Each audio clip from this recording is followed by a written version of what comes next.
What can be said about Batman? Arguably the most famous superhero of all time, he spanned a successful career for nearly 80 years. Of course, big corporations wanted to cash out on the Cape Crusader, from toys to TV to whatever this was. Everyone wanted their cut. So in the 1980s, execs over at Warner Bros. Wanted to make a Batman motion picture.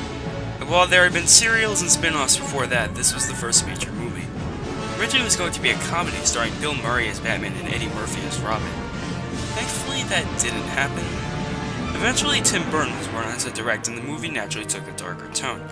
After working with him in Beetlejuice, Burton got Michael Keaton to play Batman, and to supplement Keaton being a comedy actor playing a serious role, they did the exact opposite with Jack Nicholson as the Joker.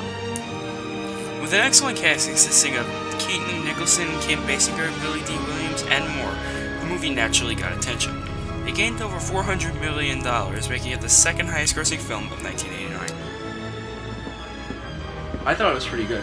And like most popular movies at the time, a video game adaptation was made. But unlike most of them, this one was pretty good. Released by Sunsoft, Batman the video game is generally considered to be the best movie license game of all time, and is often considered an NES classic. How good is it? Let's pop it in the toaster and find out.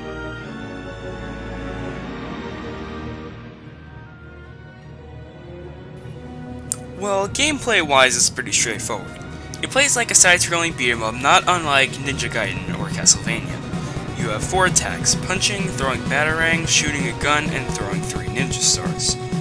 You can have up to 99 weapons at a time, and each attack uses a certain amount of points. 1 for batarangs, 2 for the gun, and 3 for shurikens. When it says Batman, you punch. Each attack is most useful at certain parts, so use them wisely. You have 8 hit points and 3 lives. When you defeat an enemy, you'll either get a weapon or a health refill, but most commonly a B, which gives you points which you can only see when you pause. Speaking of pausing, start and select or switch. Select pauses and start switches weapons, which is annoying because often you'll try to pause but you'll wind up changing weapons and possibly get hit because you're not paying attention. One thing everyone complains about is the fact that Batman is purple.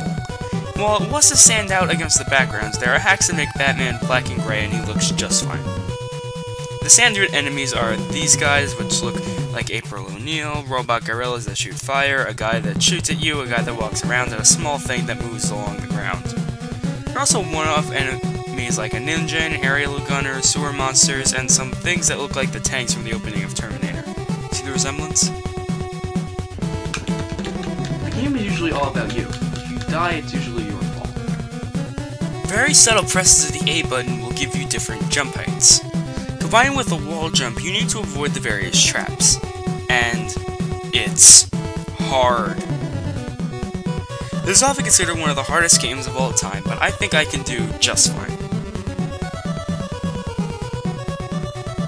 Alright, no I can't. One weird thing is that when you end the stage, the music doesn't end or restart, it just kind of continues on.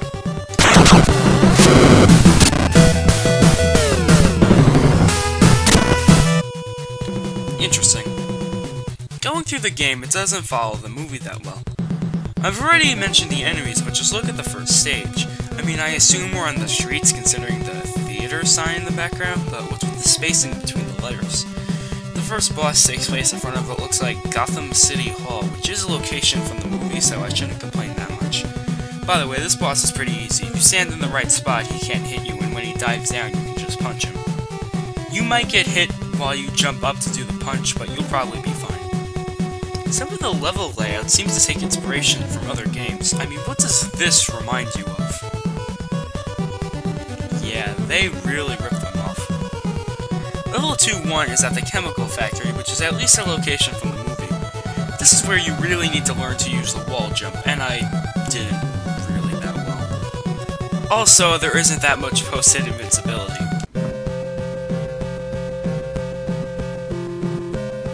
Eventually you reach this area with conveyor belts, and there's a thing that drops stuff towards you, and it's really hard to avoid. You can destroy it, but it takes so much ammo. Come on. Oh, finally. Oh, crap, there's another one. Oh, I don't even have enough to destroy it.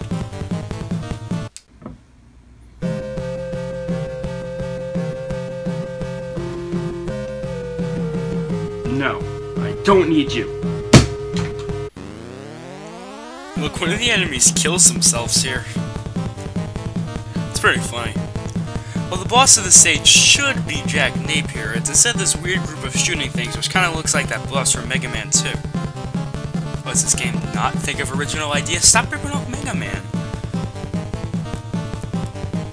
Man, this boss is really hard. I've tried 20 times, but I can't make it through.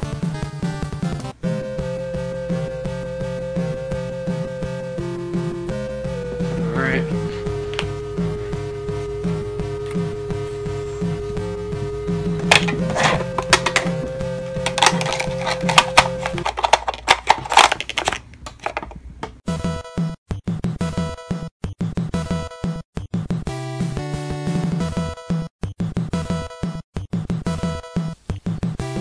Well, after this boss, you enter a sewer-like area. That makes no sense, but that's okay, I guess.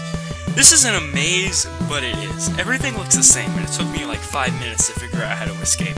But it shouldn't take you that long.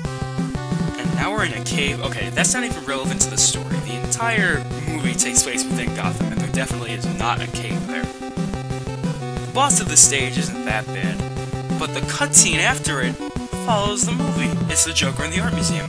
Why not have a stage there? Well, after that, we're in some sort of factory. Oh god, what is that? You can't do that without telling me first. I mean, I know Joker does that in the movie, so I guess I really shouldn't complain, but come on, that stuff's creepy. You're scaring the youth of 1989. After that, you just climb up and up and up, and it takes forever, and if you fall, you have to repeat the entire thing over again. This is torture. The next boss is like even more Mega Man bosses, kind of like a combination of these two. When you beat one, the next one gets faster. Finally, the final stage is likely in the church clock tower, well, with the gears and stuff. For a final stage, it's not too bad. If I wasn't using Game Genie, I'd probably only have died once. Once you get to the top, you fight this guy. I think it's supposed to be Bob, who Batman does fight at the top of the church. Once you do that, you finally fight the Joker, and he's pretty tricky. He walks back and forth, shooting at you, meanwhile lightning comes down. Once he's defeated, he falls down and dies like in the movie. And that's the game.